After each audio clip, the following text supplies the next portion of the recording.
In the year 2100, research on humanity's lifespan has skyrocketed, and due to this, a fitness craze has started, as humanity started to become obsessed with their youth.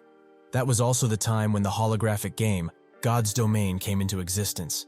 The game functioned by simulating the player's real-life movements, which was a revolutionary mechanic that allowed it to become the most played game in the entire world.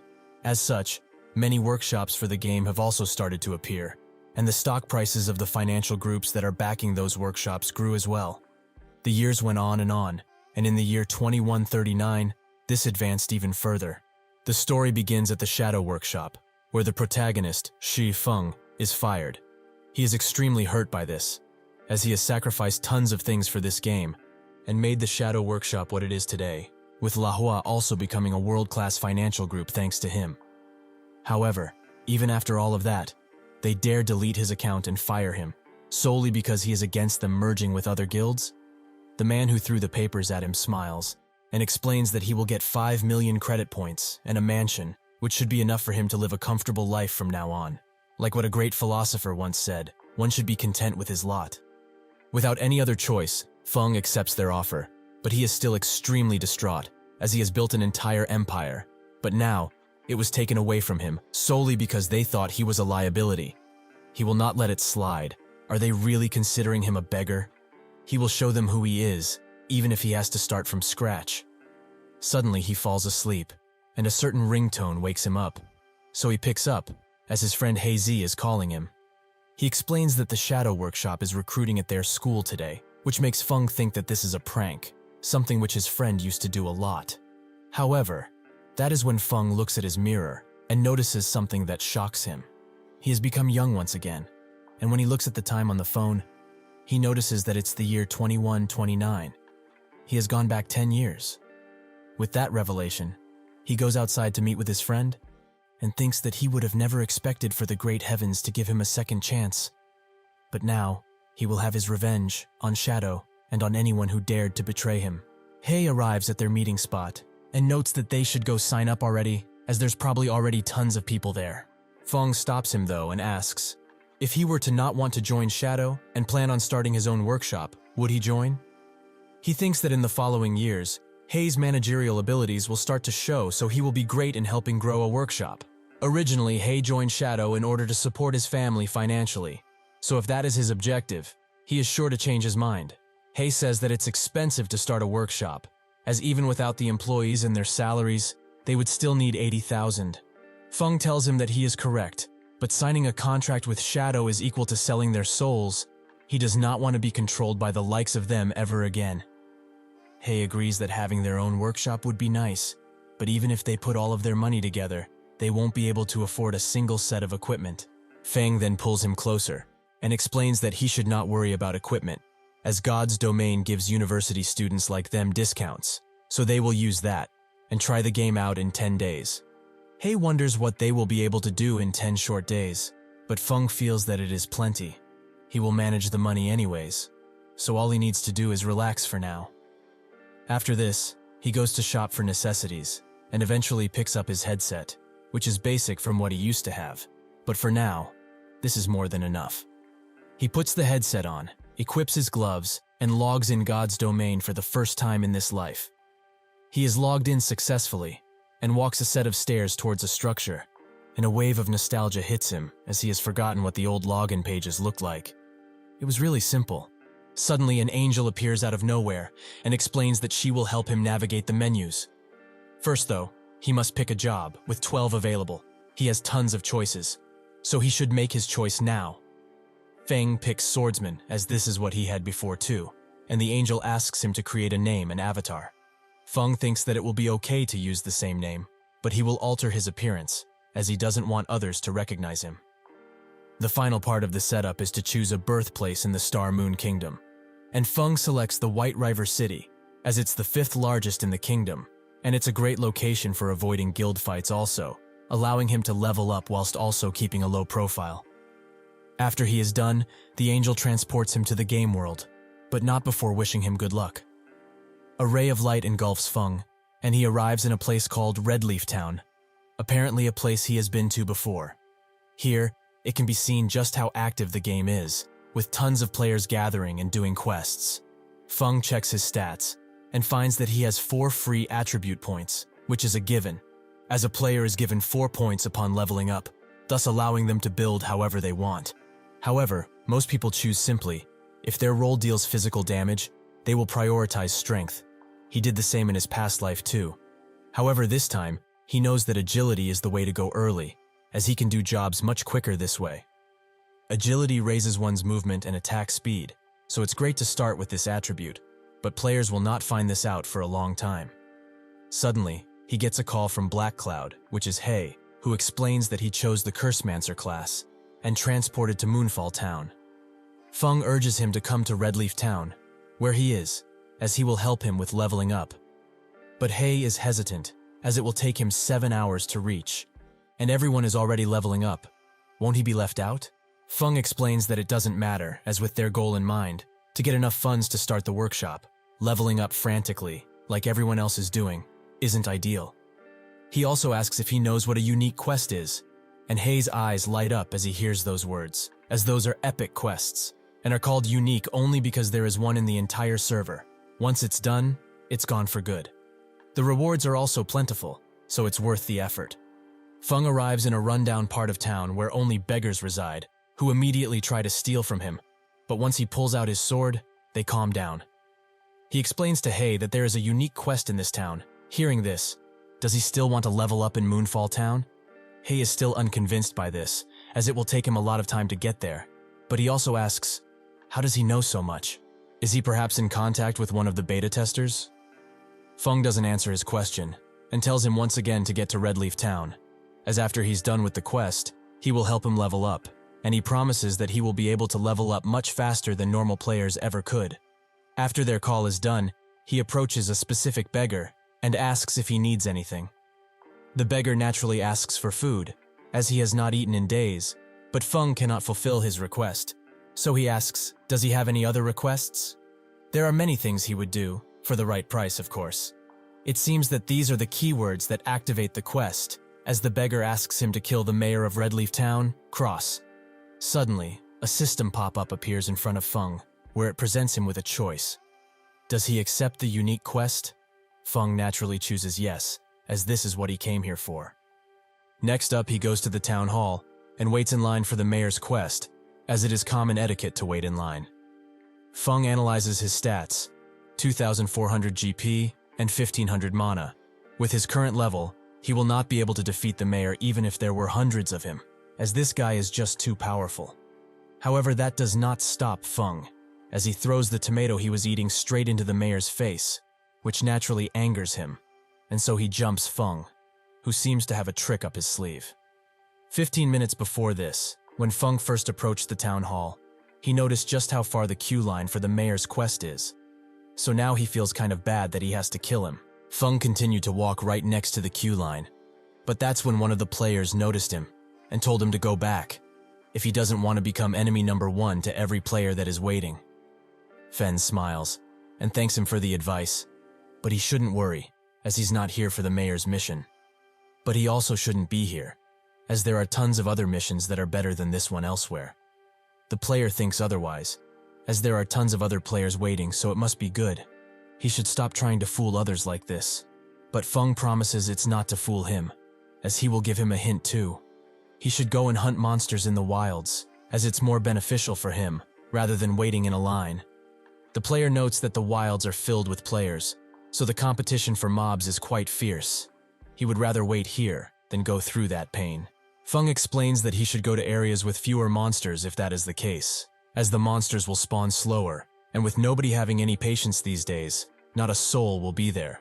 So it's a free XP farm for him. The player is quite glad to hear this, and asks him to tell him about this spot too, if he knows where he is. For this information though, Feng asks for 20 copper coins, but the player refuses, as they all start with 10 copper coins anyway. Seeing that the player is hesitant, Feng offers him a deal. He gives him the 10 copper coins, and he will send him the location. However, if what he said is true, and he is able to easily level up, he will give him another 10 coins. He told him all of this because he saw greatness in him, but if he doesn't want to, he can just forget about it. The player reluctantly gives the coins, and after the transaction is done, Feng goes to buy 10 tomatoes with the money he earned. This catches the eyes of two female players who laugh at him, as they both think he is a fool. Why would anyone spend their starting money on that? After that, Feng went to the mayor and threw the tomato in his face, while also calling him tons of bad names, in hopes to anger him further. His tomato assault continued, which made the other players waiting for the quest quite scared, as they never expected to see such a maniac so early on. Naturally, after such a shameful display, the mayor regards Feng as an enemy, and in a split second, charges in, almost killing Feng, who is now quite low on HP. The other players watch in amazement, as he shouldn't have been able to survive that. But that's when the mayor's face slowly morphs, and he suddenly becomes a werewolf. He charges Feng once again, but before he can reach him, the town guards intervene, as werewolves are considered evil, so it's their job to protect the town. Feng was aiming for this, but he needed to do it with tomatoes because they deal no damage. As if he did damage to the mayor, the guards would have also attacked him. But now, since the mayor has turned into a dark creature, the guards are programmed to kill him. The players, seeing this as an opportunity, also charge in, and notes of attacks are unleashed on the mayor until he eventually dies. Unfortunately for the players, the mayor did not drop a single item, or he did, but Feng took it, and he's long gone. After Feng gives the beggar his request, he thanks him from the bottom of his heart and presents him with an item that he hopes will help him in his journeys. Additionally, Feng gains 2,000 XP, 20 free mastery points, and a luxurious accessory box. He is quite surprised by this, as he did not expect such a generous reward, and chooses to open the accessory box right now, which upon opening lights up the entire alley. The item Feng has gained from this is the Ring of Gravity, that despite the stat boosts it gives, also gives a skill, Gravity Unbound, which makes the user's body as light as a feather. Feng is extremely glad that this item fell into his hands, and decides to continue dumbing points in the agility stat. With that, his abilities will be comparable to that of an assassin. He also gains a level up on his swordsmanship, which increases his damage dealt. With this over, Feng decides to go to the Goblin Challenge, in order to obtain a skill book. When he arrives, he notices a few guys trying their hardest to complete the challenge, but to no avail, as their leader fails again and again. He asks them for more money, but they have already given him everything. They are also calling him by a certain name, Heartstabber. Feng knows this name, as this guy will become one of the top 10 assassins in the Star Moon Kingdom, but he really did not expect him to be such a weak man, so early into his journey. Suddenly, he spots Feng, and asks him for 5 copper coins, as he will return it by tomorrow with interest. With their guild being so powerful, he can also offer him an invitation. Feng accepts the offer, however. He wants 50 copper in return, which angers Heartstabber's minions, as this is downright disrespectful to their great master. Feng asks if he still wants to do the deal, and Heartstabber agrees, which makes Feng happy, as it seems it's very easy to make money around these parts. The minions ask if they have to pay him back, but Heartstabber wants to, as he's the leader of a guild, and surely today he will be able to pass the goblin test. The minions agree, although with a heavy heart. While analyzing the goblin, they notice that Feng is also taking on the challenge, which makes them laugh, as he is just a newbie, and he will get destroyed by the ever-changing attack of the goblins. Even Heartstabber only managed to reach 20 yards before being shot down. Feng gets ready, and at the count of 3 the challenge starts, with him running as fast as he possibly can the moment it does so. The goblins begin their rain of bullets, but Feng swiftly dodges them and goes through bullets without a single one hitting him. One of the minions is amazed, as he's extremely fast and avoids attacks. He might actually be able to defeat their boss. Heartstabber notes that he might be an athlete or a martial artist. That is why he's more agile, and the other minion bashes the one who dared to insult their master. Heartstabber thinks that this guy is definitely not ordinary. In any way, however, the pattern of the goblin's attack will change at the 15-yard mark, so he will have to face death, like he did time and time again. Eventually, Feng reaches the 15-yard mark, and the goblins pull out some chain pistols and begin unleashing hell on Feng in the form of bullets, but he dodges them and thinks that this time, it's his turn to cheat. While he prepares to defend himself, the minions laugh at him as if he gets hit by a single bullet. It means that he failed.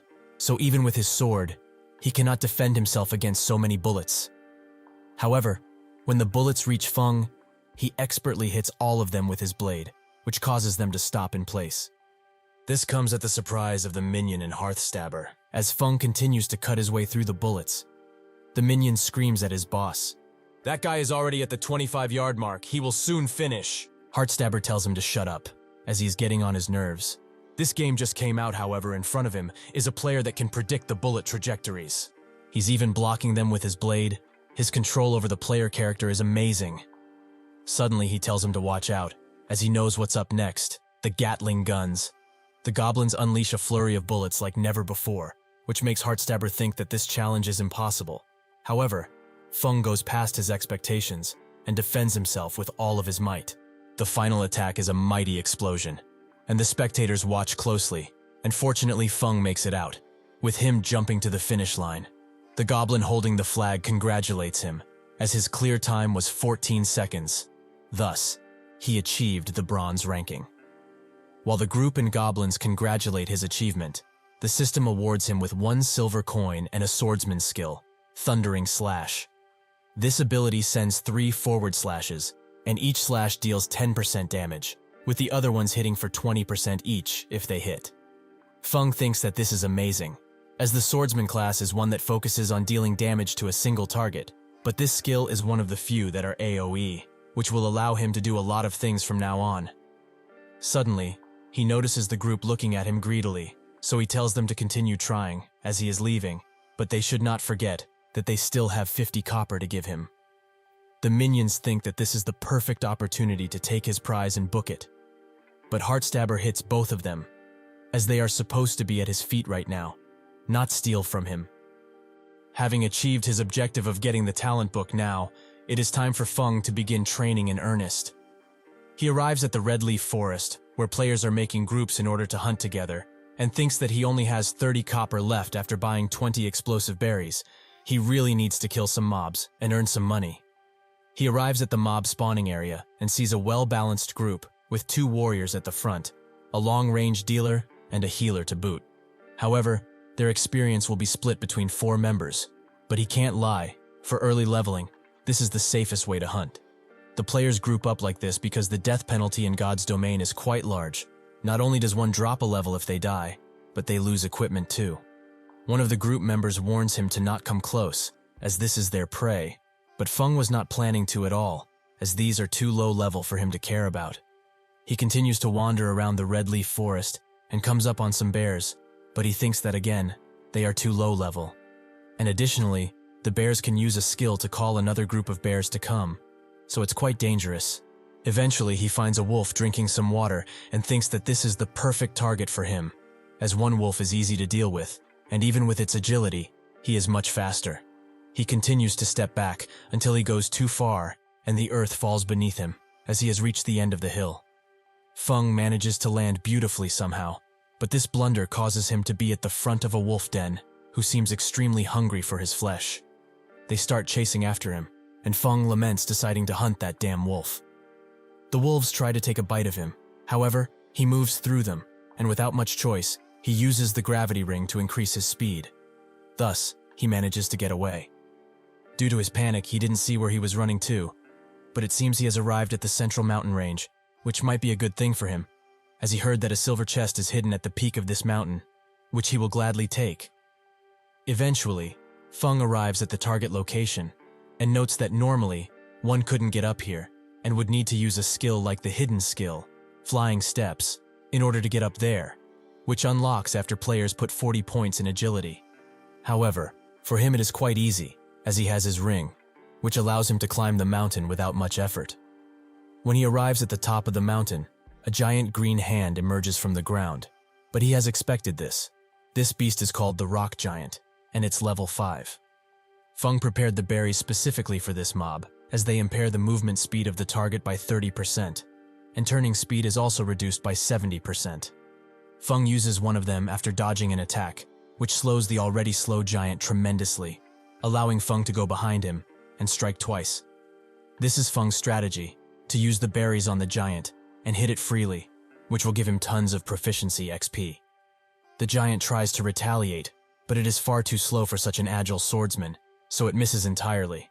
Feng continues to strike the giant again and again until he is done with it and slays it. Fortunately, the giant also drops a piece of gear, the gorgeous cloth shirt, which has pretty nice stats for now. Feng notices a few bats coming out of a cave, so he decides to go exploring in it, which makes him eventually find shrews, a level 6 elite mob. This might seem intimidating, but Feng still attacks, as a level 6 elite is still pretty doable. He decides to attack it before it wakes up, which only takes a sliver of his HP. Shrews wakes up angry and can speak, calling Feng a puny mortal who does not know his place.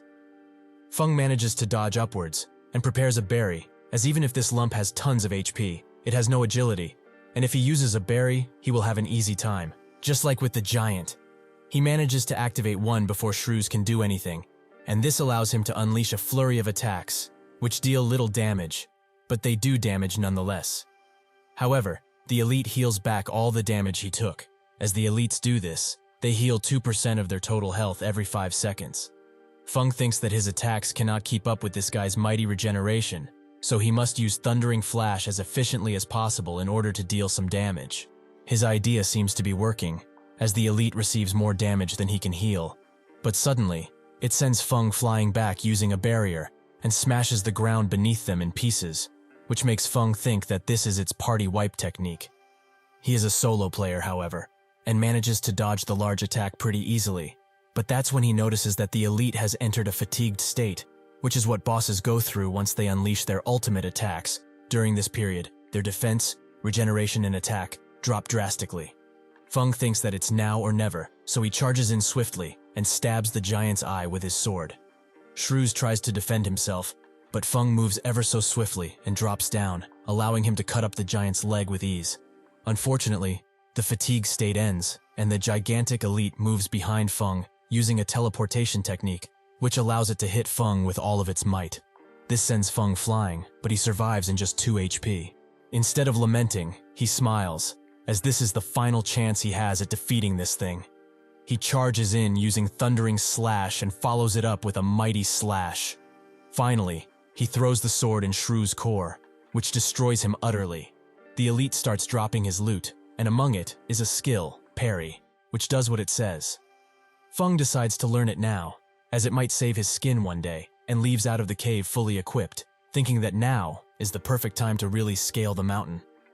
When he arrives at the top of the mountain, he spots a small town, but also very dense fog that shouldn't be here in the first place. Suddenly, the system announces that he has discovered the Lost Lands and activates a hidden quest, Past Glory. Feng tries to remember something about this, but he only remembers that there was a mithril chest around here, nothing about a hidden quest. The quest prompt doesn't give him a clear objective, and so he remembers that this is a special mission that will only be triggered in a specific area, and it will be sealed permanently once it's done. Feng remembers because some forum users kept bragging about it constantly, but he never expected that he would bump into one. However, since he's already here, he might as well give it a try. Push comes to shove, he will just die and return to the city. He enters a few homes and begins exploring, but he finds nothing of value to the quest, which angers him, as this is taking way too much of his time. He thinks that it's better to look from above, and so he climbs a house, just in time for the smoke to clear, allowing him to spot the Mage's Tower, his next destination. When he arrives, Feng thinks that surely this is where the quest wants him to go. And sure enough, after he enters, an elderly mage welcomes him to the City of the Sky. Feng is shocked when he hears this name, as it is renowned in God's domain, but this place should have disappeared long ago. Why would it be here? The mage notes that he must have come here to become stronger, and if that's the case, he can help him. Does he accept the test? Feng accepts, and the mage tries to tell him about the difficulties, but Feng chooses the hardest one instantly, as he has already been reborn once. He cannot afford to lose any chance he receives. The mage admires his courage and wishes him good luck on the quest. With that, the quest updates. He must face up against 1,000 monsters of the same level and kill a minimum of 500 to pass. The limit is 4 hours. Outside of the Mage Tower, countless undead warriors appear and rush to attack Feng, it seems that this will not be an easy quest. Feng looks at the incoming horde and thinks that the best way to do this is not charge in like a madman, but lead these guys in a narrow space where he can face them one by one. He enters the tower and jumps down on the stairs, providing him the best stage to clear these guys out with ease. Just like he expected, the monsters can only come 2 at a time at most, so he begins slashing and slashing. Feng thinks that if he continues doing it this way, this quest will be a piece of cake. At the 400 slay mark though, a bunch of Spectre assassins appear, which ignore the staircase completely and jump towards him using the nearby walls, providing them ample opportunity for a surprise attack. Feng notices them, however, and kicks the 2 that were attacking him away just in time, while also knocking a basic soldier down too. He turns his attention to the remaining soldier and thrusts his sword in his head, but that's when a sneaky assassin lunges at his back and manages to hit him, taking a quarter of his HP. Feng kicks this assassin away too, but finds it extremely annoying that they keep attacking from behind, and when he looks down, he notices that there are even more. This is not good, as these monsters have a lot of agility, even for him. But fortunately, he has 80 monsters left to kill, and they are very weak in terms of HP, so he will manage. The assassins jump him yet again, but this time Feng is prepared and slashes them before they can even land. Seeing that the job is not done, he jumps in himself and continues to cut them up until he is sure that there is nothing left of them. When he is done, he falls down with the assassins, but he is very tired. The Elder Mage appears and congratulates him for his fortitude, granting him a chest and a title, 1,000 to 1, which gives his allies a 10% stat boost, while he receives 5 strength and endurance. With that, the mage just ups and disappears, as his job is done, much to Feng's dismay, who wanted to ask more questions about a lot of things. Because the quest was done, Feng is just teleported back to the town, and takes a mighty fall, because the teleporter was positioned in the sky for some odd reason. Feng did not want this, as now there's a risk of other players snatching his hard-earned golden chest. So he goes to a nearby alley and opens it, with the contents being quite a surprise for him. What he gained from the chest is the Abyssal Blade, a magical weapon. A magic weapon is something that can improve the user's strength by quite a lot, but it also comes with a great risk, as if the user is not careful, they might cripple their player character forever. Since Feng prefers the stability he has now, he chooses to store the weapon, but he also got 2 other items from the chest, the Records of Potions, and the Book of Foraging. With them, training these 2 skills will become extremely easy. Now, Feng chooses to go to the Dark Moon Valley, as he knows about a quest there that will allow the user to learn foraging for free. And with the book, leveling it up will become very convenient. Since he has a lot of equipment he does not use anymore, he chooses to sell it, as he is sure to attract some customers with these bronze tier items. He starts offering his wares to everyone, and some guys are amazed, as this is not easy equipment to get, since most of them are still running around with their beginner equipment. Naturally, there are some haters too, that note that there was a guy who killed the mayor when the server just launched. Unbeknownst to them, he is the one and only. But that doesn't matter, as others come around and say that thanks to that bastard, they can't take the quest. Through all of that noise, Hay calls him, and is very glad that he picked up, as he tried to contact him previously. But he didn't have any signal. Anyways, he is 1 level below everyone else, so they need to do something now. Feng apologizes, as he has been just grinding quests, but he should come to the central square, as they can level him up later. Suddenly, Flaming Tiger, the leader of the Shadow in Redleaf Town, tells everyone to get out of the way, because as of now, they possess everything this stall has, so the sale has ended. He asks Feng if he's the owner, which he confirms, but he also remembers this guy, as in his previous life, this Flaming Tiger character used him as a chess piece time and time again before throwing him away. But now, he will pay him for that awful treatment. Suddenly, Flaming Tiger puts his axe at Feng's neck and notes that they will take everything in the stand for a single silver coin. Sounds like a good deal, right? Feng tells him that he does not allow bargaining at this stall, so if he wants to roleplay as a young master of a noble house, he can do it somewhere else. Naturally, this infuriates Flaming Tiger, and his men circle around him, ready to attack at any second. Feng thinks that he's still the same, stupid and heartless. Additionally, it seems that he does not know that they cannot fight while in town, so all of this show is literally for nothing. Just as Flaming Tiger is about to strike Feng fruitlessly, Heartstabber arrives, and tells Flaming Tiger that he shouldn't leave the Assassin's Alliance out of such a deal. Isn't that right? He greets Feng warmly and explains that he will give 24 silver for everything he has. Isn't that a better deal? Feng likes his straightforward attitude, so he accepts the deal, tells him to stop worrying about that 50 copper, and also adds him as a friend. Suddenly, Hei arrives, and so Feng leaves, much to Heartstabber's dismay, who really wanted to talk with him more. Hei asks what they're going to do now, and Feng notes that they will just farm monsters at the Dark Moon Valley, which surprises Hei, as that place is home to level 4 monsters which are extremely dangerous. Feng tells him not to worry, as he has a plan, and one of Flaming Tiger's subordinates asks if he's really going to let him go like that. He tells this subordinate, Quiet Wolf, to keep a really close eye on that kid, as he will not allow this kind of disrespect, and will definitely make him regret not selling to them. While they walk to the Dark Moon Valley, Hei asks if they are really going there, as that territory is filled to the brim with level 4 monsters, and most players dare not hunt monsters who are even 1 level higher than them. So how are they going to defeat the beasts, when they are level 2 and level 0 respectively? Feng tells him to not worry, as like he said, he knows an expert from the beta test, so he knows a few tips and tricks to keep them alive for longer. Hei asks if he really is a trustworthy source, but Feng asks him, since the public server launched, how many level 2 players does he think are in the entire server? The majority of the elites in the workshops are still level 1, and he only managed to get to level 2 with the information provided by the generous beta tester.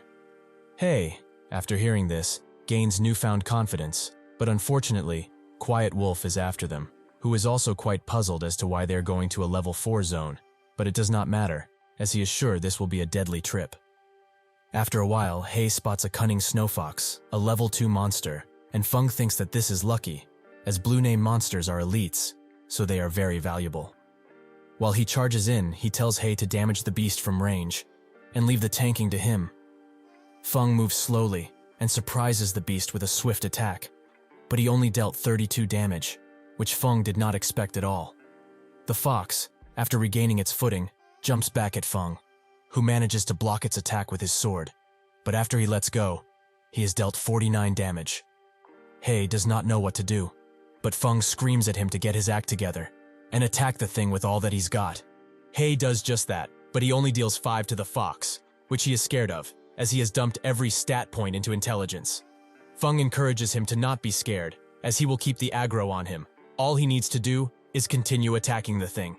Hei does just that, but the beast manages to land another blow on Feng, who is now very low HP. This comes at the gladness of Quiet Wolf, who thinks that he won't have to do anything.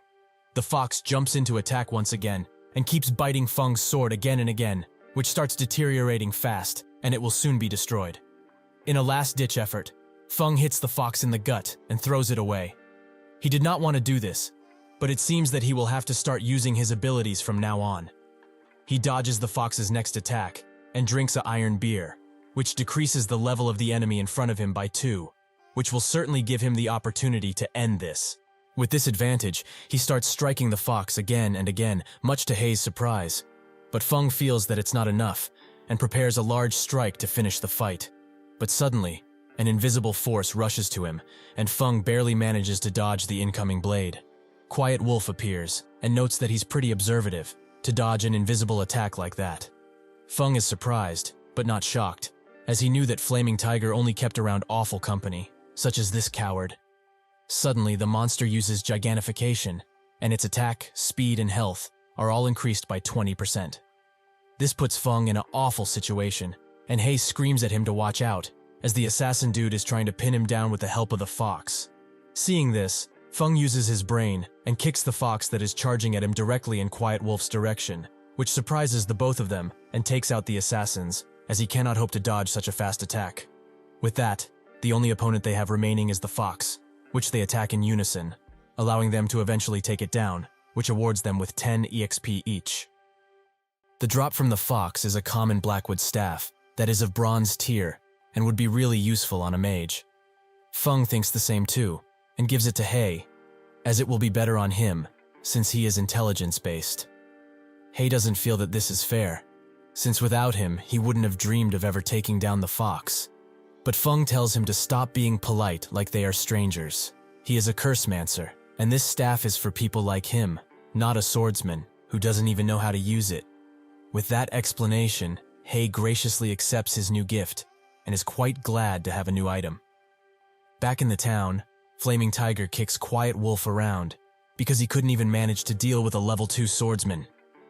Quiet Wolf thinks that Flaming Tiger is a vicious and merciless man, so he will most definitely kick him out of the party if he tells him that he was killed while attempting to ambush the target. To save his skin, Quiet Wolf fabricates a story that he found a rare elite in the wilds, but it was discovered by Feng too, just as he was about to finish it off. Additionally, he also had someone new with him, and they were both heading for Dark Moon Valley. If he goes there too, he is positive that he will be able to retrieve the drop from the elite monster. After hearing elite monster, Flaming Tiger's ears perked up, and he tells everyone in his group that now they will go to the Dark Moon Valley too. How dare a mere beginner steal what belongs to him? He is going to make sure that he never touches this game again. Hei and Feng wait around in a forge, and Hei wonders just how long they're going to be waiting around, as it has been half an hour already. But Feng tells him to be patient, as this is the only way to trigger the quest he wants. 10 minutes later, the blacksmith notices them and asks if they are interested in forging, which Feng says that he is. It has been his dream ever since he was young. With that, he gets the hidden quest, Road to Forging, where he must give Master Jack 100 pieces of meteorite ore from the Crimson Star Mine. Hei and Feng arrive at the mine, where the recommended level is 4, and it is filled to the brim with burly kobolds. Feng pulls out a smoke bomb that reduces the visibility in a 10-yard radius for 1 entire hour. He throws it in the middle of the kobolds and tells Hei to start shooting beams. Seeing that he is still level 0 and he has nothing to lose, he does just that and hits one of the kobolds quite well, but it doesn't die, and it turns his way. Hei thinks that this is the end, but Feng explains that the smoke bomb will cover him, and since the kobolds have poor vision already, they won't be able to see him if he remains at 30 yards distance from them. He will be safe. Hei continues attacking and manages to take one of them down, which makes him think that this is very easy XP, so he continues shooting beams until all of the kobolds in the area are down. He recharges his mana with a potion and tells Feng to look at the amount of loot that they dropped, some meteorite ore, but also a level 3 cloth armor piece. Feng remembers that the drop rate of a single piece of meteorite is 1 per 100 kobolds, but Hei only killed a couple dozen and already has several pieces of ore. The luck they have is truly amazing. After their conversation is over, Feng jumps in, and right in front of the kobolds, who start chasing him, giving him ample time to put a smoke bomb down and for Hei to unleash hell on them. After a lot of farming, Hei becomes level 2 and Feng level 3. Additionally, they also have new pieces of gear on them. While they loot around and Hei finds a new piece of gear for Feng, a dark figure pops up behind Hei, and Feng tries to warn him. He could not move fast enough, however, and he gets slashes 3 times by 3 different people, which leaves him on a quarter of his HP. Hei recognizes them as Flaming Tiger's subordinates, but even so, he will not fall down without a fight. But Quiet Wolf thinks that he's just a useless cursemancer, so he charges in once again, as he wants to kill Feng afterwards. Unfortunately for him, the dark arrow that Hei unleashes on him deals a whopping 185 damage, which even surprises him.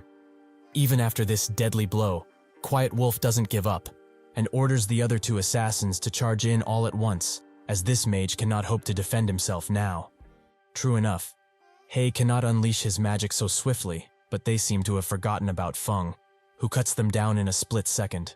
Hei looks at Feng with admiration, and is shocked to find out that he is so strong. Flaming Tiger and his subordinates arrive, and they all charge in, as even if their dumb assassins lost, they must show these lowlifes what it means to mess with the great Flaming Tiger. Before they can even get to them, Feng throws a smoke bomb at their feet, and chooses to retreat, much to the attackers' dismay. Flaming Tiger isn't too mad about this, however, as he notices that this place is a great place for leveling up, which puzzles his subordinates, as this is a level 4 zone, and most of them are way too low to even consider farming here. Flaming Tiger explains that they will use someone as bait and gather the kobolds in the smoke, which will make them stand still like puppets. They do just that, and use basically the same technique that Feng used. The subordinates congratulate their leader for such a grand idea, as this is really easy to level up. Flaming Tiger thinks that this is truly an amazing idea, And even though the XP is split among them, for each kill, they get 2% increase in experience. They can hunt here forever, and when the time comes, he will become the king of this world, ruling over others like he was destined to. After they run far away, He asks Feng if it's really alright to let them farm in their spot. But Feng tells him to not worry, let them enjoy themselves as much as they can, because soon they will find out that after great joy comes great sorrow.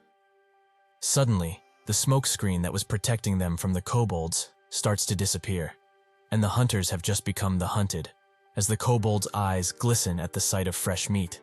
All of kobolds are now fully aware of their surroundings, and one immediately charges in, killing one of the subordinates with a single slash of its axe.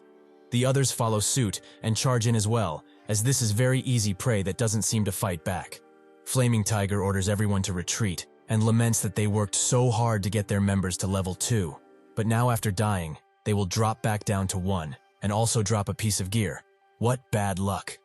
Seeing that he cannot save the others, Flaming Tiger runs away with his tail under his legs, and barely manages to get out alive by using all of his stamina. Unfortunately for him, Feng was waiting for him patiently, and he asked what happened. Did his subordinates get wiped out by the kobolds, perhaps? Flaming Tiger naturally thinks that it's his fault, and charges in with his diminished stamina, but Feng dodges and slashes him from behind.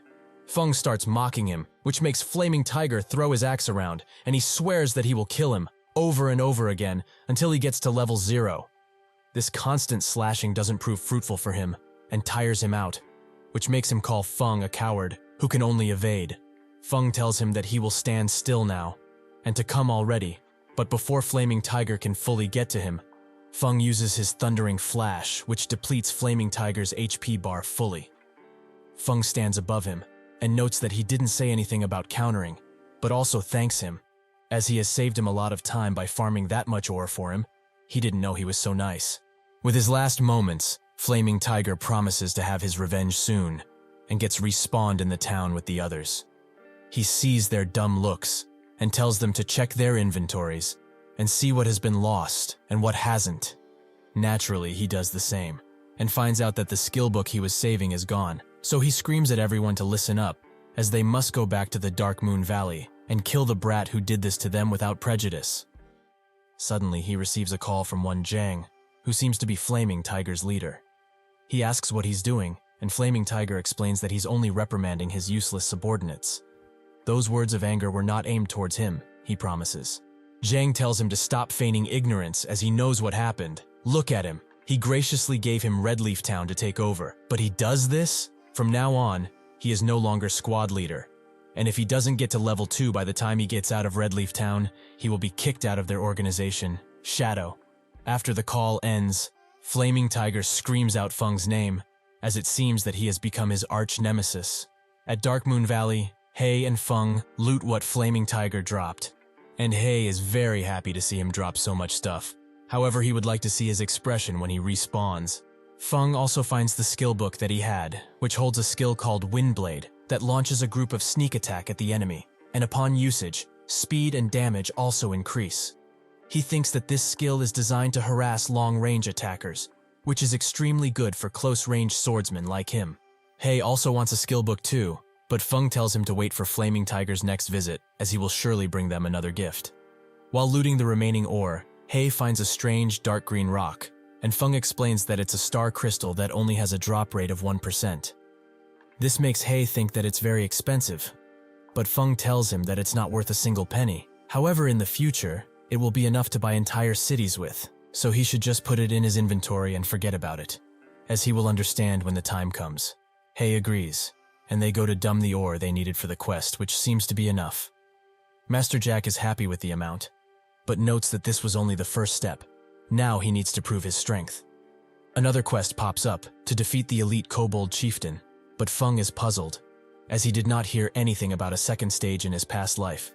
But the real problem is that Chieftain is a level 5 elite, which makes him on par with a dungeon boss. Even if they're more powerful now, players can only deal with that guy if they group up. He asks what's wrong, and Feng notes that he just got a different quest, but He tells that with him leading the team, every quest will be very easy from now on. Feng says that he was a coward hours ago, but now he's brimming with confidence? Well, if he listens to his commands well, he doesn't really care either way. When they arrive at the Crimson Star Cavern, they both get ready, and Feng is the first to attack as many enemies as he can, with He following suit, unleashing tons of beams in the kobolds. They both engage in a bloody battle, and eventually come out on top, which makes He say that this mission doesn't seem that difficult, but Feng tells him to keep vigilant, as they haven't gotten to the main target just yet. Suddenly the cavern begins to shake violently, and sure enough, the true target appears, the kobold chieftain, who has a myriad of powerful skills. He is shocked to see so many, and Feng tells him that they need to finish this soon, since the quest has a time limit.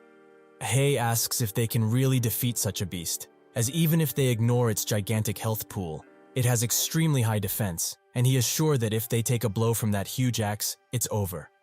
Feng doesn't rightly know, but the consequences of failing this mission are harsh, so they only have one chance. If they fail, they will not be able to try again.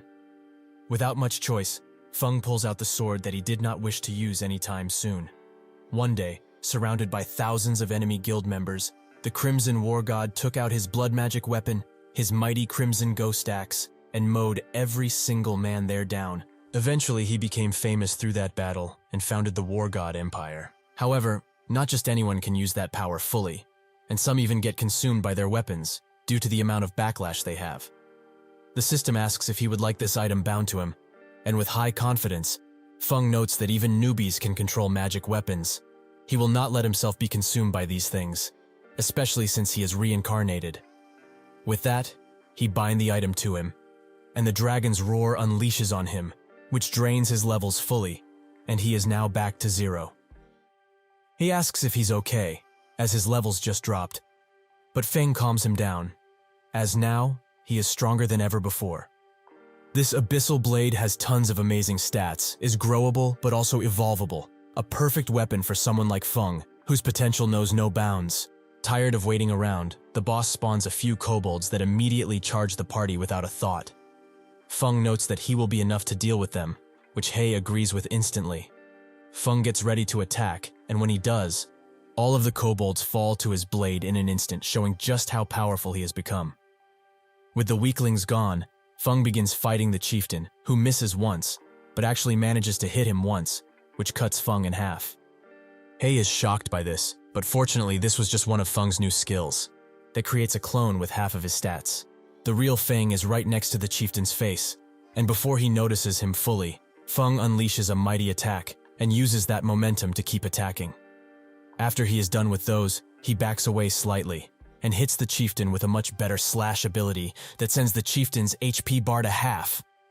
Seeing that its HP is diminished, the chieftain becomes enraged, with its power increasing by 100%.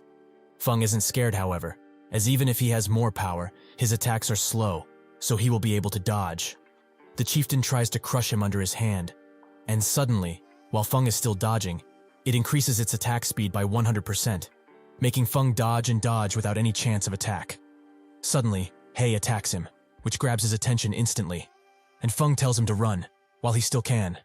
He isn't too fast, however, and can only accept his fate as the axe of the chieftain falls on him. Out of nowhere, tons of chains appear and bind the chieftain. This is Feng's skill, Abyssal Bind. Even if Feng tries his best, eventually, the chieftain breaks free, just in time for Feng to jump at his face level and strike him very hard. Seeing this as his only opportunity to get out of there, He books it and leaves Feng to fight the chieftain, whose attacks have become even more deadly, as they cover the entire cavern at this point. Afterwards, the chieftain opens his mouth, and a couple of hounds come out. Feng knows that the boss is just trying to buy time with this, but he cannot drag this any longer, so he will have to use that skill.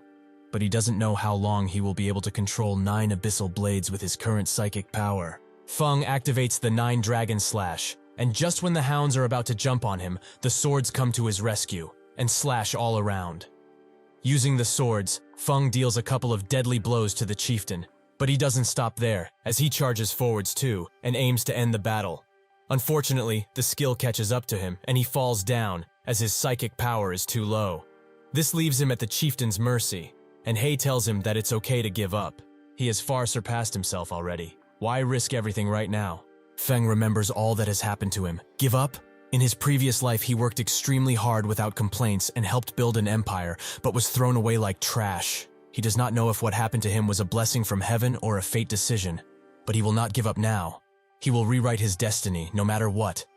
With newfound confidence and better mental strength, he charges in, and before the chieftain can do anything, Feng and his clones strike its eyes and continue slashing it all over. The chieftain tries to retaliate, which gives Feng the opportunity to back away and use the clone to launch himself through the chieftain, ending the fight once and for all. After Feng takes a moment to rest, He walks up to him and notes that what he did is nothing short of incredible. Feng tells him that he's extremely lucky once again, as the boss has dropped a rare skill book for cursemancers, but He thinks that, even with this luck, he still won't be able to help after all.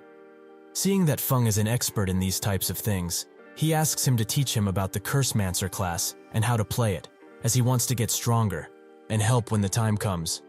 Feng agrees and asks what his point allocation is in.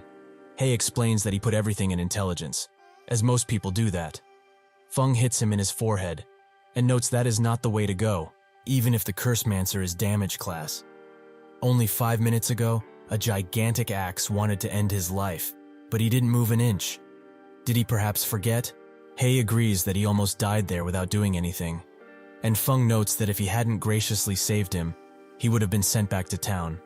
Anyways, there's no point to him dealing tons of damage if he's dead, so he should invest a portion of his points into agility, as it not only helps at movement speed, but it also increases his casting speed. When they finish that conversation, Feng announces that the chieftain dropped tons of items. So there's a robe he can get too, besides this rare skill book. It holds the skill Evil Whip that binds the target in a fixed area and deals damage to them if they try to escape. He is very glad to own this and asks if it's not the same as his Abyssal Bind. Feng explains that even if they work the same, they have different casting times, with his skill taking 3 seconds to cast, so he must predict his enemy and their movements from now on. With that, they both get equipped, Feng with the leather armor and black iron, and He with the violet blood leggings and violet blood robe. A nice set. Eventually, they make it back to the forge, and Master Jack congratulates Feng for completing his task. Truly, he is worthy of inheriting his forging techniques. The system rewards him with basic forging, the forging genius talent, and additionally, 10 refinement steel.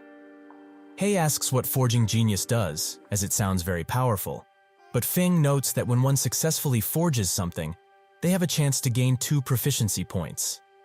He finds it disappointing. However, Feng tells him to not underestimate 2 points, as one would need 1,000 of them to advance from an apprentice to an intermediate. Additionally, forging common items only gives 1 proficiency point. This talent, Forging Genius, can reduce the time and money one spends on advancing their forging skill by a ton, so it is very useful, even if he doesn't see it now. He kind of gets it, as it sounds incredible when he explains it, so he asks Feng to forge him some equipment sometime, since he will probably have to do it anyway. Feng explains that even though he has acquired the skill, he still needs blueprints in order to create anything. This makes him think about the Deathly Forest, as that place will drop bronze-tier equipment blueprints. Beginners need tons of equipment, and he will be able to deal with 2 things at a time by leveling his forging and making money. With that, they get ready to leave. But just as they are about to get out, the master notices the sword he has, and notes that if that blade really is a magic weapon, it is imbued with a vile and evil curse. Additionally, now that he looks better at him, the curse has already started to seep into his body, and he will soon receive backlash from it. However, this is his first time seeing such a weapon in all of his years as a smith, so may he see it just for a little bit. Feng thinks that this must be some type of hidden quest, and so he gives it to him. Master Jack carefully wields the blade, and explains that this is a famous sword, forged by the very renowned craftsman Eleceed, from the fang of the Black Dragon King. It ranks 31st among the 36 famous swords in God's domain, and the Black Dragon King's fang has given this sword with incredible power. However, it also has an evil curse in it. Sometimes this sword causes a heavy backlash on the user, and if they are unable to suppress it, they will fall prey to the Black Dragon King's curse, and get all of their attributes halved permanently. Unfortunately for him, it seems that the backlash effect has already started. Feng asks if there's any way to get rid of this curse, but Jack says that there is no real way to break the curse. He can only offer a method to weaken it, but this will require something of equally great power. He must go and find the lucky stones, the only things that can help him resist the curse. However, these types of stone are exceedingly rare, and just randomly getting one is up to fate in this situation. Feng then tells He to give him the stone he has, which apparently is the lucky stone, leaving Jack truly awestruck, noting that he really is extraordinary. Feng thinks that in his past life, after God's domain went live, these extremely rare, yet utterly useless stones were collectively renamed Lucky Stones, and the demand for them increased by a large margin. He notes that they will have to bother him once again, but Jack doesn't see it as a bother, as he is truly honored to work on such a strong magical weapon with his own hands. He puts the Lucky Stone on the forge, and gets to work forging it into the sword, with extreme carefulness. Eventually the blade is done, and now there is only a 10% chance of the curse activating, much better than the previous chance rate, judging by Jack's attitude. Feng thanks him for his hard work, and leaves, but not before Jack can bow down to him, as this was truly an experience worth remembering. When they're walking away, Feng receives a message from Lonely Snow, the warrior guy he met in the town hall, and he also told him about the monster hunting spot. He tells Feng that his 3 friends and him have reached level 2. Does he want to join them in the Deathly Forest, perhaps? Feng explains that with his Cursemancer friend, they make a party of 6, and he also knows a beta tester, so he knows tons of things about the Deathly Forest. Lonely Snow agrees to have him be the leader, and also agrees to his condition, that all swordsman and Cursemancer equipment be given to them, no matter what. Feng tells He that they have been invited to a dungeon, so they should go. But He wonders why take other people in the first place. Couldn't they just do it by themselves? Feng explains that the Deathly Forest is a party dungeon. They need a minimum number of participants to get in. Plus, this will increase their chances of success, so it's fine. Eventually they arrive at the dungeon meeting place, where tons of players are already gathered, looking for a good party. Lonely Snow manages to find them through the crowd, and thanks Feng for the hunting place he recommended, as he has easily grinded to level 2. His friends had to grind a lot to get to level 2, so with him in charge, they will clear this extremely easily. They arrive at his friend's meeting location, and just when they are about to form a party, they notice that he's only level 1, and they naturally get mad, as he expected them, the actual carries, to give him the swordsman and Cursemancer equipment. Does he think that they are dumb? The tank gets up and closes while picking his nose, and asks him, why is he still level 1 despite the server being open for a long time? Is he that weak?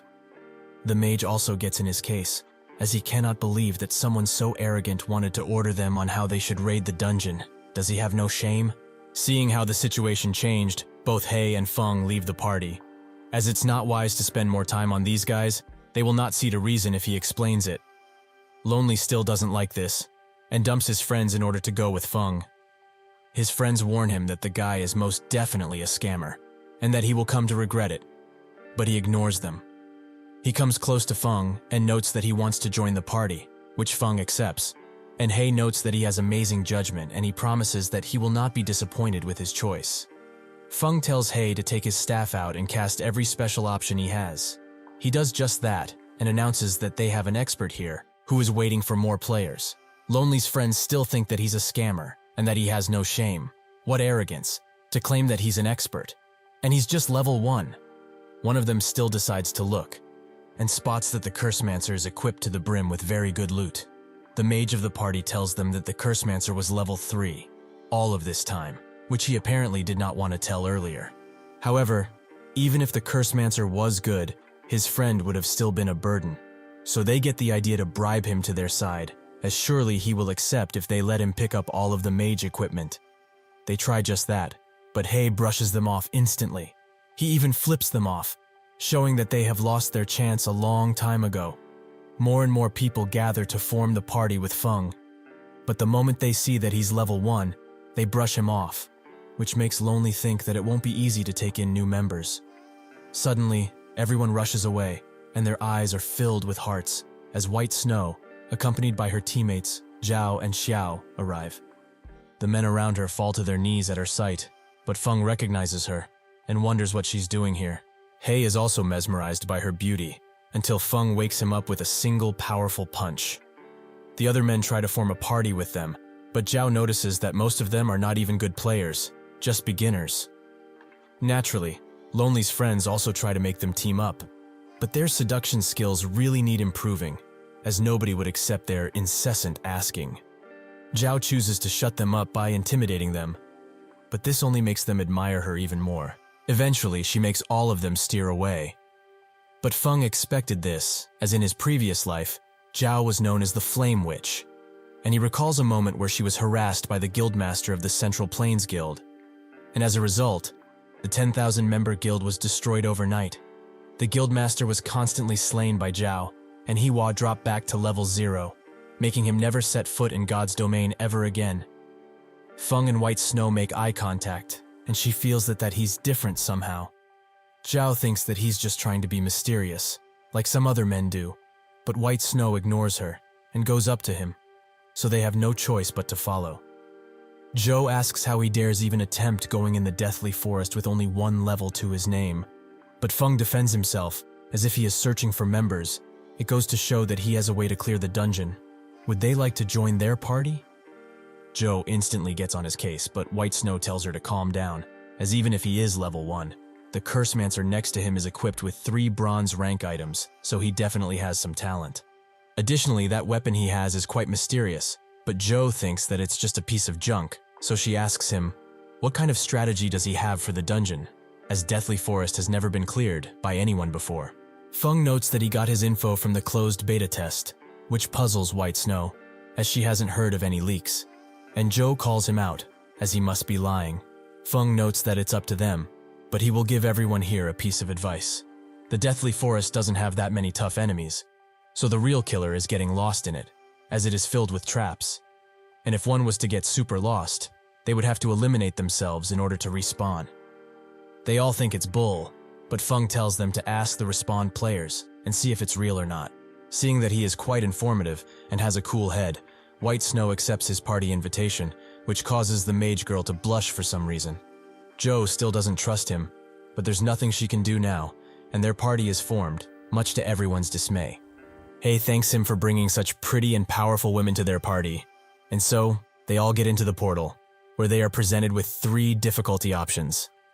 When they finally enter, the system announces that the Hell difficulty was chosen, much to everyone else's surprise, except Feng, who naturally was the one who chose this option. Hei can't believe that he would choose something so dangerous, and Zhang thinks that he's trying to screw them over, but Feng calms them down, as he is confident that they will succeed. Lonely asks what path to take, and Feng tells him to follow, as they can get lost easily. Xiao notices that they are moving away, and White Snow says that they should trust them, this time at least. In his past life, the first people to conquer the Deathly Forest were the Shadow Guild, who sent hundreds of members to explore the area, and the result was a map that showed a total of 36 paths, but only 3 of those lead to the first boss. While walking, White Snow notices that he chose the path with the least enemies, as they passed patrol after patrol of monsters, and they were able to evade them every time. Zhao asks why not fight them, and Feng explains that mobs do not drop anything good here, so there's no reason to consume resources. Hei notices a clearing in front of them, and thinks that this is the boss area. But when they go there, there's nothing, just an empty clearing. Suddenly, the earth begins to shake, and Feng tells everyone to get ready, as the boss is about to come out. He does just that, and jumps out of the ground in a powerful fashion, and lands down. This is Wilmy, a night rabbit with a dark attitude. It likes to welcome humans with a warm bloodbath. Naturally, this bath is drawn from their own blood, and he likes to eat their meat afterwards. Feng tells them to not be intimidated, as they are surely ready for this moment, and White Snow gets in front, ready to protect Xiao. Feng asks her to keep playing the role of tank, and tells Xiao to not pull too much aggro from the mob. The role of tank is played by those who have a class that has high defense and health. Their responsibility is to make the monsters focus on them, while the other players attack from behind. But the attackers should be careful too, as if they pull too much aggro, they will be the ones attacked by the boss. Feng promises to give the clearest instructions possible, but suddenly, Lonely charges in without a thought in his mind. Thank you for watching. See you next time.